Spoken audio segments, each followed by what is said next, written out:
wonder why Hillary Clinton lost and they elected a clown who at least said things that was right?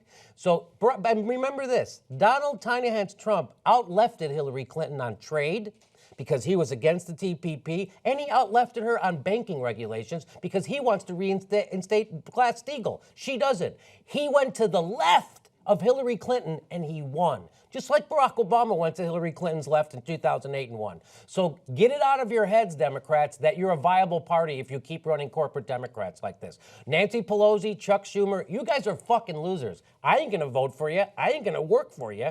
I'm going to start another party. If that's who you think's going to lead this party and get the progressives back in power, you're out of your mind. You're doubling down on a bad strategy, just like all the people who are doing, just like Debbie Wasserman Schultz and all the other people in the Democratic Party who are doing the autopsy on what happened, and their autopsy is, we didn't do nothing wrong. It's there's too many racists in America. I saw Al Jazeera do a thing like that today. There's too many racists. It had nothing to do with economics. Have you seen that, Steve? They're literally saying now it has nothing to do with economics because the people who voted for Trump come from counties that were doing better. Stick your head in the sand all you want. There's got to be a reason for the Democrats to exist. And the reason the Democrats are supposed to exist is to be an opposition party to the Republicans. If you're in bed with the same people, taking money from the same people, you're no longer an opposition party. There's no reason for you to exist. And guess what? Don't be surprised if people don't vote for you. They just lost 69 House seats under Nancy Pelosi. They just lost to Donnie Tiny Trump under Debbie Wasserman Schultz. Ugh. So it's up to the Democrats. You talk about people are angry at me. People are still angry at me about this election. They're still not angry at these motherfuckers. That is unbelievable. Go ahead, Steve. Yeah. So if the lesson that you learned is that they lost because of sexism, what's their proposed solution? Well, next time, run a guy. Run a guy. Right? Run a guy. If they lost because of racism, next time, run a white guy. Oh, they ran a white woman this time. Yeah. So if the lesson is that, we lost because, we were too left, next time they're going to run a white guy who's going to be farther to the right. Yeah. But not quite as far as the Republican candidate. Just a little bit. He'll be pro-abortion. Yeah. So that's the difference, pro-abortion.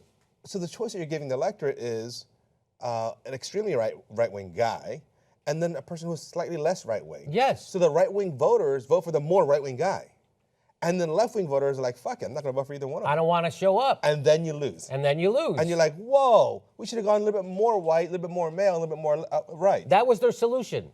Their solution is become more like Trump. Yeah. That is literally their solution. Well, I mean, if you misdiagnose a problem and you learn all the wrong answers or learn all the wrong lessons, yes. So it'll get worse. This is very much watching Debbie Wasserman Schultz say, hey, believe me, if I wanted to rig the election, you know who else said that? O.J. Simpson. Remember he wrote that book, If I Did It, This Is How I Would Have Did It? That's exactly like O.J. Simpson. Yeah. And also blaming third party, right? So the lesson there is to, next time, ruthlessly crush any third party voices. Don't let them participate. Yeah, destroy any ounce of dissent. Yeah. Smear them. Oh, they already did that this time. And it's so stupid because the math just doesn't work, right? So Jill Stein got like 1% of the vote? Something, even less maybe. Right, so let's just show 1% for easy math purposes. Well, 50% of people didn't even vote at all. Okay? Yes.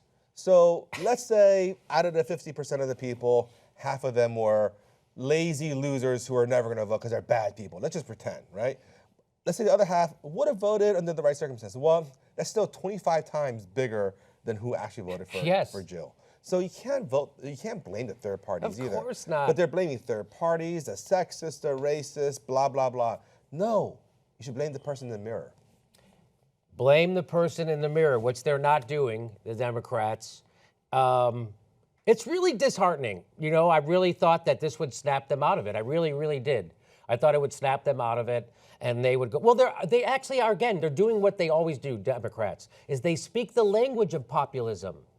Right, so you hear Howard Dean. They barely even do that anymore. Well, I just saw Howard Dean on Morning Joe Blowjob, and he was talking about how it's time to let the millennials take over. It's time to step away.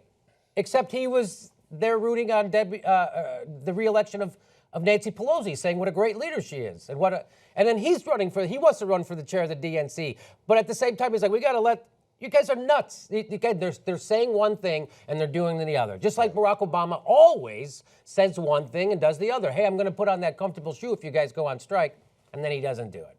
He doesn't do it, not even one bit. So, and he promised hope and change, and there was no change. He took Bush's defense secretary, put him in his cabinet. He took Bush's tax cuts, made him permanent. He took Bush's foreign policy, he expanded the wars. Isn't he the one who appointed James Comey? He appointed James fucking Comey!